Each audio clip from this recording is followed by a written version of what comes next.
नमस्कार। आज हम दवाओं के क्लासिफिकेशन को याद रखने के कुछ स्मार्ट तरीकों पर बात करेंगे। हाँ, जिन्हें निमोनिक्स कहते हैं, मेमोरी एड्स एक तरह से। बिल्कुल। हमने ये जानकारी कुछ स्टडी गाइड्स और फार्माकोलॉजी रिव्यूज से ली हैं, जो मेडिकल फील्ड के लिए हैं। हमारा मकसद है कि कुछ जो मेन दवा वर्ग हैं, उनके यूज, साइड इफेक्ट्स, इनको मतलब कुछ आसान ट्रिक्स से जल्दी समझें और याद रखें। हाँ, ये काफी काम की चीज हो सकती है। देखते हैं ये छोटे छोटे लर्निंग हैक्स कितने काम आते हैं। चलिए शुरू करते हैं। जरूर। पहले वाले से शुरू करते हैं, बीटा ब्लॉकर्स। अच्छा। ये दवाएं अक्सर लॉल पे खत्म होती हैं, है ना? हाँ बिल्कुल, जैसे एटेनोलॉल, मेटोप्रोलोल। हाँ वही। और इसके लिए निमोनिक है lol at the heart rate. दिल की धड़कन पर हंसो।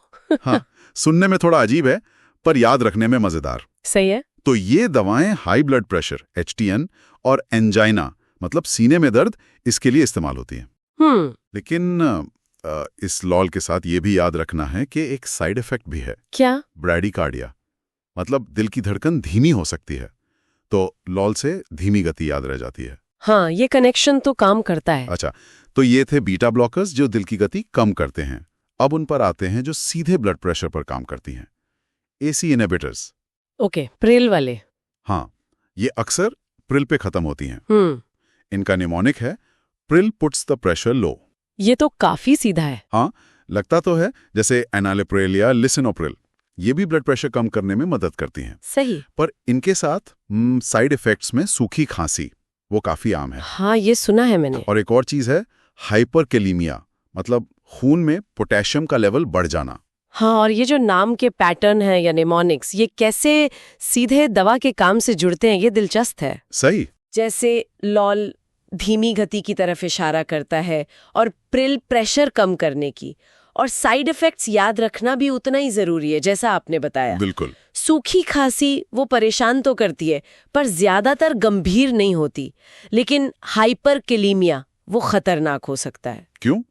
क्योंकि पोटेशियम का लेवल अगर गड़बड़ हो जाए तो वो दिल की धड़कन पे बुरा असर डाल सकता है, बहुत गंभीर असर। अच्छा, हाँ, तो ये जानना जरूरी है कि कौन सा साइड इफेक्ट ज्यादा सीरियस है। बिल्कुल, किस पर ज्यादा ध्यान देना है। सही कहा। साइड इफेक्ट्स की गंभीरता अलग अलग होती है।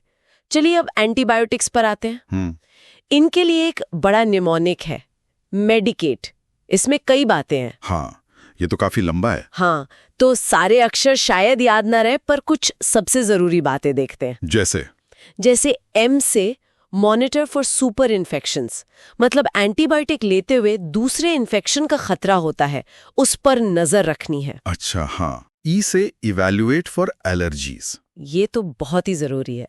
दवा देने से पहले एलर्जी जरूर पूछें, जांचें। बिल्कुल।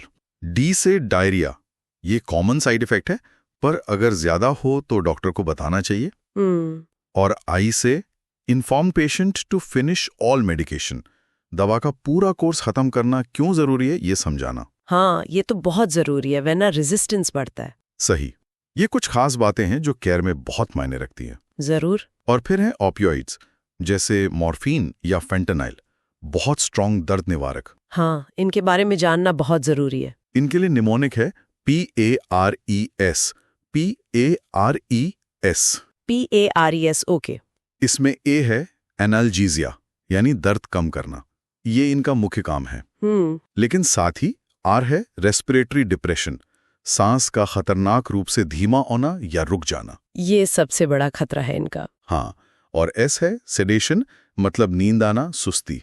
ये दवाएं असरदार तो हैं, पर इनके खतरे भी हैं। हाँ बिल्कुल, इन पॉइंट्स को याद रखने का क्लिनिकल इंपॉर्टेंस बहुत ज्यादा है। पेज निमोनिक्स साफ बताता है कि ओपियोइड्स दर्द, एनाल्जीजिया तो कम करते हैं, पर सांस, रेस्पिरेटरी डिप्रेशन भी रोक सकते हैं। ये जो दोहरा असर है, यही इन्हें इतना इफेक्टिव और इतना रिस्की बनाता है। सही।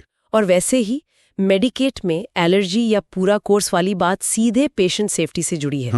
गलत एंटीबायोटिक या अधूरा कोर्स वो फायदे की जगह नुकसान कर सकता है।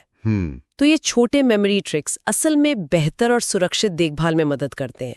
ये सिर्फ याद करने के तरीके नहीं, बल्कि एक तरह से सेफ्टी चेकलिस्ट जैसे हैं। तो मतलब ये सिर्फ रटने का तरीका नहीं है, ऐसा लगता है ये पैटर्न पहचानने में मदद करते हैं। हाँ, जिससे जानकारी दिमाग में बेहतर तरीके से बैठती है। ये सिर्फ लिस्ट याद करने जैसा नहीं है। बिल्कुल, ये बहुत सहायक है, खासकर जब ढेर सारी जानकारी जल्दी याद करनी हो। लेकिन ये याद रखना बहुत जरूरी है कि ये सिर्फ एक स्टार्टिंग पॉइंट है। अच्छा। एक सीढ़ी की तरह। इनके पीछे की जो फार्माकोलॉजी है, दवाएं शरीर में कैसे काम करती हैं, वो पूरी बात समझना असली लक्ष्य होना चाहिए। निमोनिक्स गहरे ज्ञान का मतलब वो उसका विकल्प नहीं है, बस एक रास्ता है उस तरफ, एक उपयोगी साधन। हाँ बिल्कुल। इससे एक महत्वपूर्ण सवाल मन में आता है। क्या? और शायद हमारे सुनने वालों के लिए भी एक सोचने की बात हो सकती है। बताइए।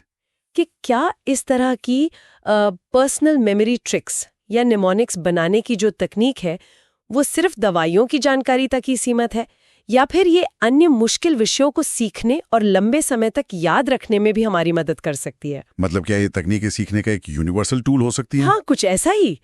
क्या ये दूसरी जटिल जानकारी को याद रखने में भी उतनी ही कारगर हो सकती है? ये सोचने वाली बात